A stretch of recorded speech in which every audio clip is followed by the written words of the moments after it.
Observadores assistiram ao desaparecimento deles na fumaça, mas as defesas ainda estavam intactas e as metralhadoras foram rapidamente colocadas em posição de combate. Os ataques cessaram. O mesmo aconteceu ao longo de quase toda a linha inglesa.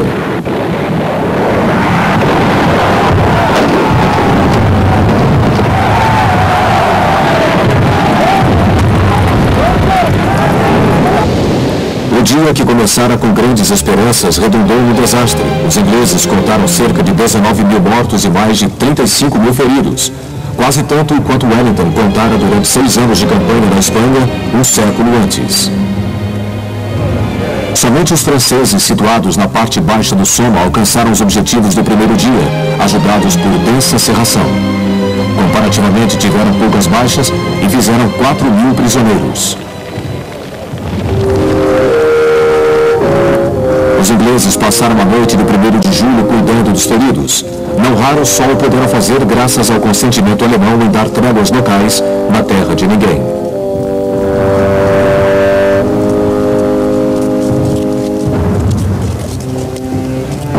Os sobreviventes do ataque, perturbados por sua experiência, perguntavam a si mesmos no momento em que se reuniram nas trincheiras que tinham deixado com tanto otimismo apenas algumas horas antes, o que havia dado errado.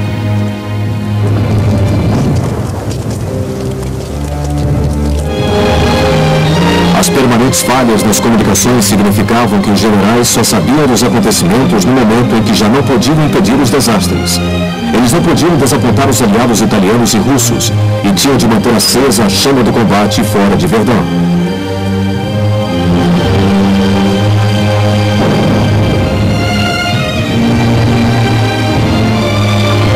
Nas mesmas circunstâncias, se deu outro longo combate. Batalhões de infantaria partiram para o ataque reforçados por 1000 homens, mas perderam mais de 3/4 de sua força em poucos dias. Os sobreviventes foram removidos para se restabelecer e mais uma vez foram devolvidos ao redemoinho.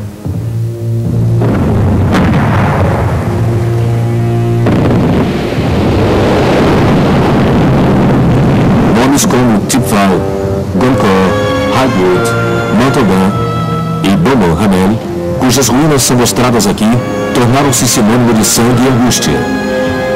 Ao verão, sucedeu o outono. Só com o aparecimento da lama do inverno, em novembro, os ingleses finalmente suspenderam os ataques.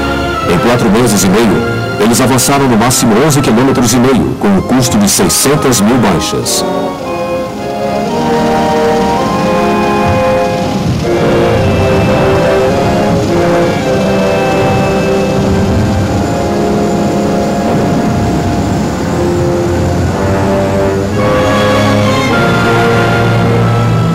Mas as perdas alemãs tinham sido tão grandes quanto as inglesas.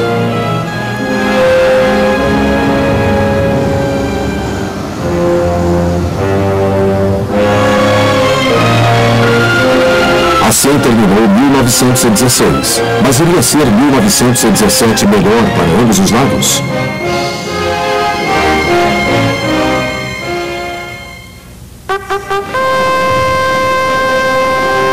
O inverno de 1916-1917 na frente ocidental foi um dos mais frios dos últimos anos.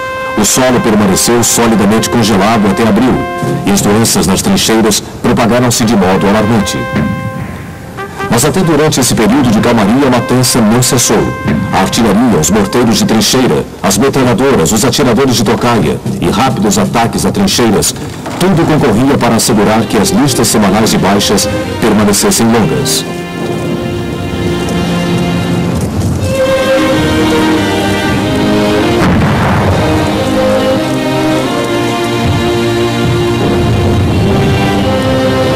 Ainda assim, o moral não caiu. Os dois lados, cuja perda de homens e material tinha sido desoladora, usaram o tempo para substituí-los.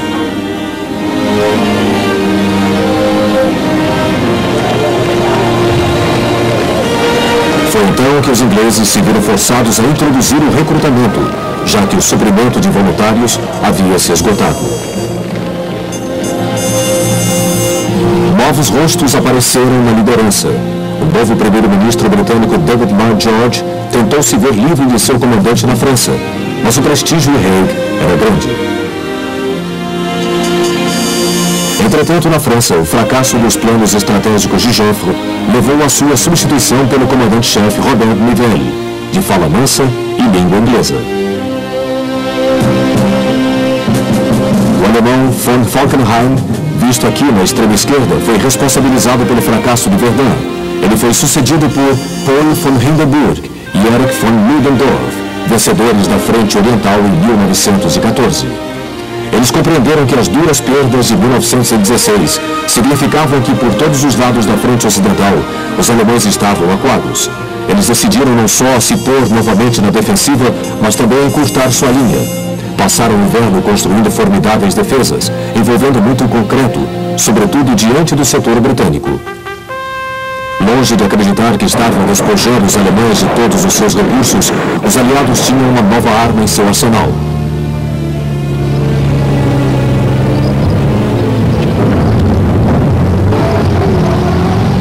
Os ingleses passaram a maior parte de 1915 e a primeira metade de 1916 desenvolvendo um veículo blindado de esteira capaz de atravessar trincheiras e transpor o arame farpado.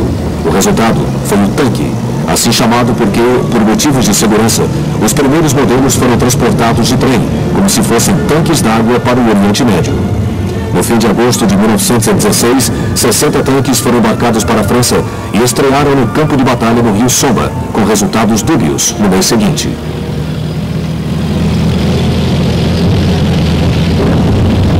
Os franceses cobiçaram avidamente essa nova arma e produziram seus próprios modelos, o Schneider, o Saint-Chamond e, por fim, o Neve Renault, o primeiro tanque a possuir torre. A diferença inicial era que os ingleses usavam seus tanques para o apoio direto da infantaria. Por seu lado, os franceses inclinavam-se a ver seus tanques como mera artilharia móvel. Os primeiros modelos de ambos eram muito vagarosos e mecanicamente nada confiáveis. Já o Neve Renault era mais rápido e mais ágil.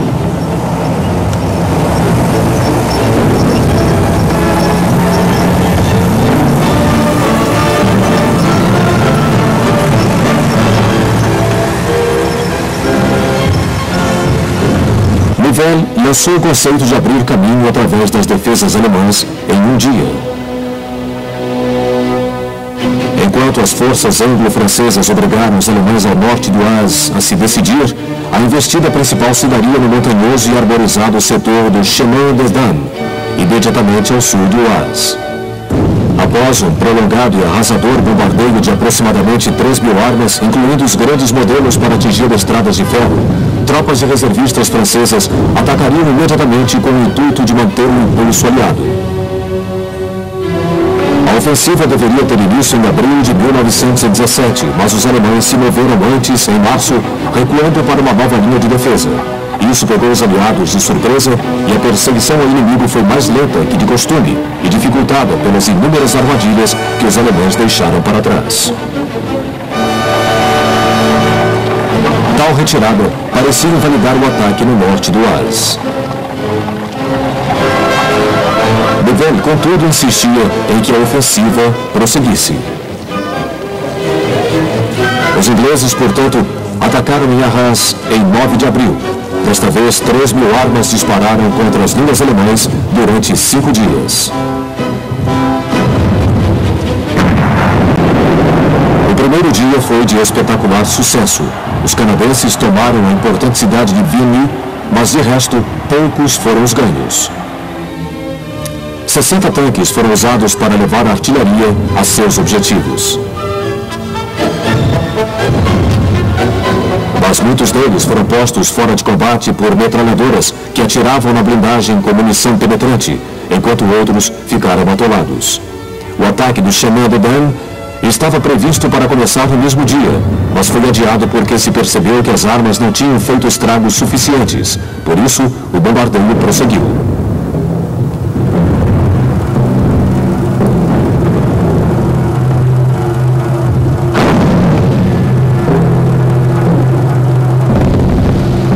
Somente em 16 de abril, os franceses começaram o ataque, após 9 dias de disparos.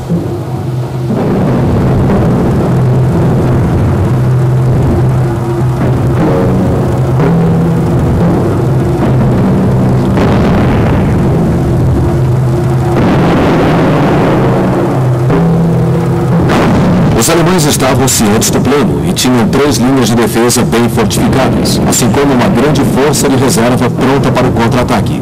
Com isso, obtiveram um bom resultado.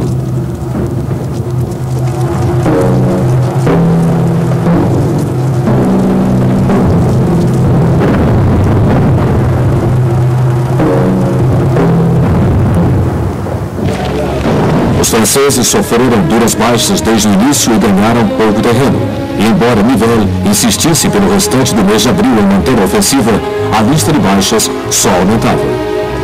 Pior, as instalações médicas foram destruídas e muitos feridos morreram desnecessariamente. Após os sofrimentos em Verdun, o Chemin de Damme foi a gota d'água para muitas tropas francesas. No início de maio, começou a crescer entre elas a agitação e cada vez mais unidades se recusavam a empreender quaisquer ataques sem objetivo definido.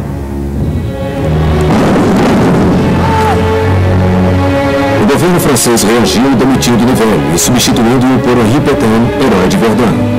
A doença já se tinha espalhado então por nada menos que 16 corpos do exército e Pétain concluiu que a única forma de o exército recobrar a saúde era ficar na defensiva.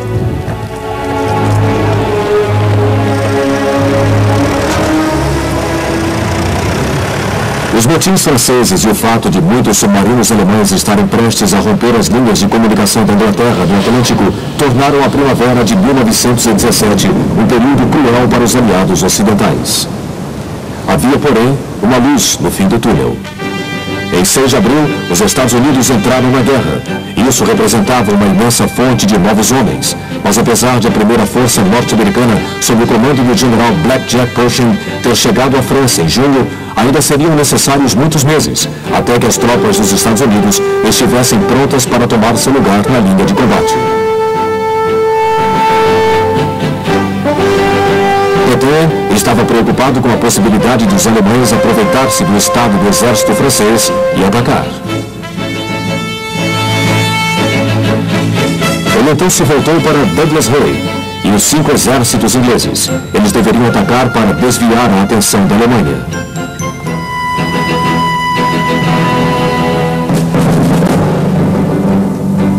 Hay já planejara uma operação para limpar a costa belga. Agora, a utilizaria como base para uma operação em 3 estágios. No primeiro, em junho, um ataque limitado seria feito para capturar a importante cordilheira Vichet-Messines. Depois, no fim de julho, o ataque principal ocorreria, tendo por objetivo final Bruges. Uma vez rompidas as linhas alemãs, haveria um assalto anfíbio, com ataque simultâneo pela costa, com o intuito de fazer girar o flanco alemão.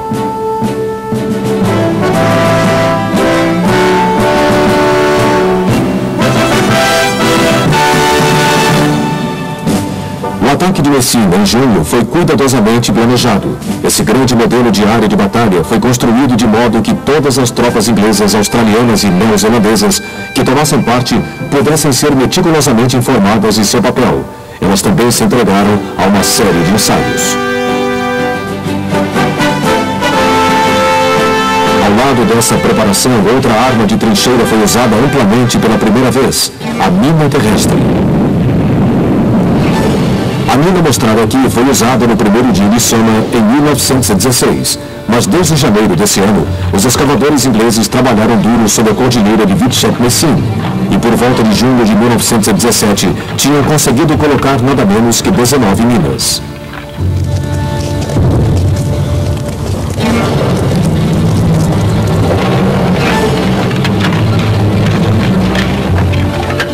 Muitos dos homens envolvidos nesse trabalho eram escavadores e mineiros na vida civil.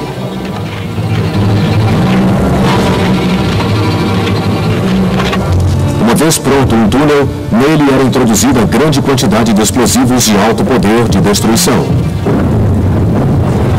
Esse era frequentemente um trabalho enervante. Os escavadores tinham continuamente de prestar atenção aos sinais das escavações alemãs. Algumas vezes os alemães tentariam explodir minas debaixo dos túneis ingleses. Outras vezes, os túneis iriam se encontrar. E nesses casos, haveria luta até a morte. Depois de serem depositadas, as cargas tinham de ser conectadas a mecanismos elétricos de ignição.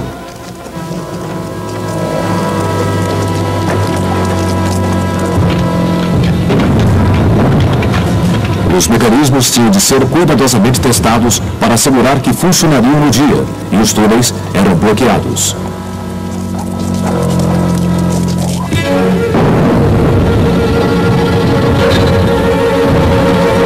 As tropas de ataque eram distribuídas de forma que pudessem tirar o melhor partido do choque causado pela explosão da mina.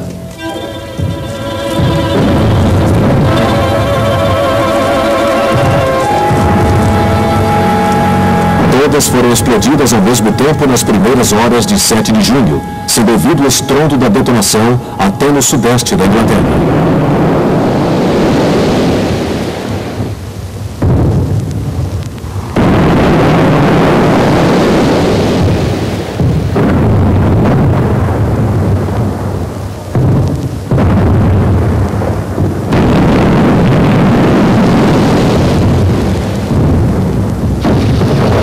Depois as tropas atacaram. Os defensores paralisados foram rapidamente aniquilados e a cordilheira tomada.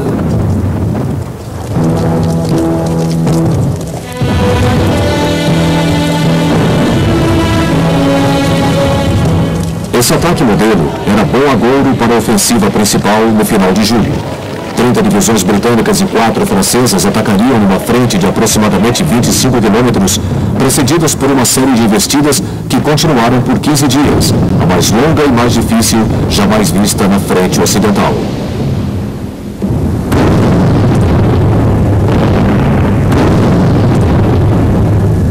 O ataque continuou na manhã de 31 de julho e os primeiros resultados foram promissores. De tarde começou a chover, o que continuou a ocorrer nos 10 dias seguintes. A artilharia havia danificado o delicado sistema de drenagem de Flandres, além de os projéteis e a chuva terem rapidamente transformado o campo de batalha em pântano. As esperanças de um ingresso precoce caíram por terra e o desembarque anfíbio foi cancelado.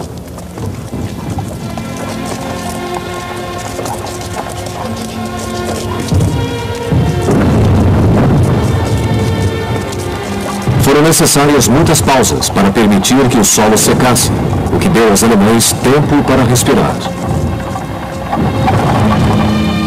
Cada vez que os ataques eram reiniciados, a chuva rapidamente os sucedia, e logo se iniciou outra prolongada batalha de fustigamento. A paisagem foi reduzida a lama, os buracos de projéteis se encheram de água, e neles muitos homens se afogaram.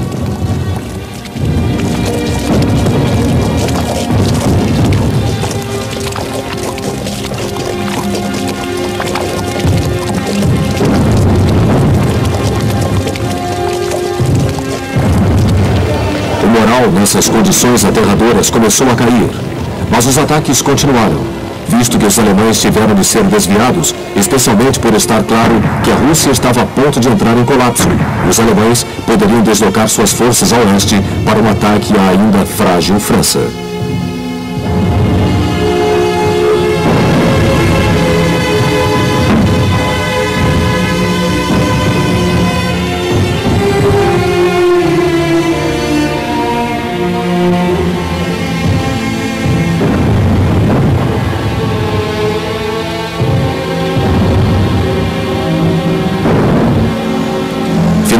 No começo de novembro, assistiu-se ao último esforço inglês na luta pela cordilheira de Passchendaele, a aproximadamente 10 quilômetros do ponto de partida inicial.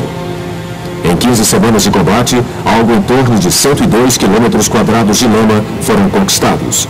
Cada 2,5 quilômetros quadrados custou por volta de 10 mil baixas.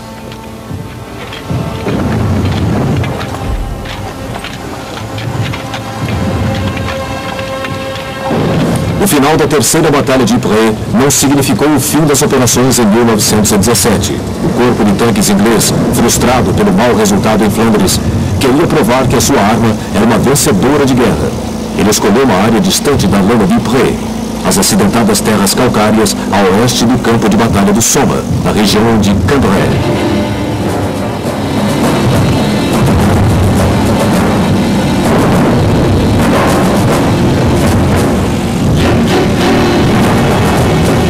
madrugada de 20 de novembro, 378 tanques atacaram sem nenhuma investida preliminar. Foram comandados pessoalmente pelo general do Corpo de Tanques num tanque chamado Hilda.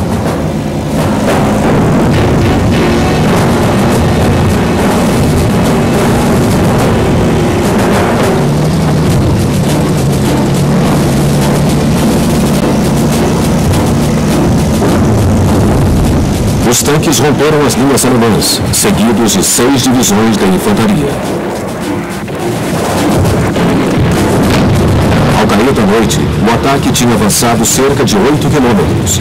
Parecia que a tão esperada brecha na linha de combate tinha sido aberta, e na Inglaterra, os sinos das igrejas repicaram, pela primeira vez desde o início da guerra, em comemoração. O que se mostrou prematuro. No dia seguinte, somente 40 tanques estavam preparados para a ação, e os alemães estavam começando a distribuir suas forças de reserva. No fim de novembro, deu-se um avanço de mais 3,5 quilômetros, mas os alemães lançaram um contra-ataque maior, levando a Inglaterra a voltar quase ao ponto de partida. Assim, a estação de combate na frente ocidental começou um pouco mais tarde que nos primeiros anos. Os aliados entraram nela mais desanimados que nas outras vezes.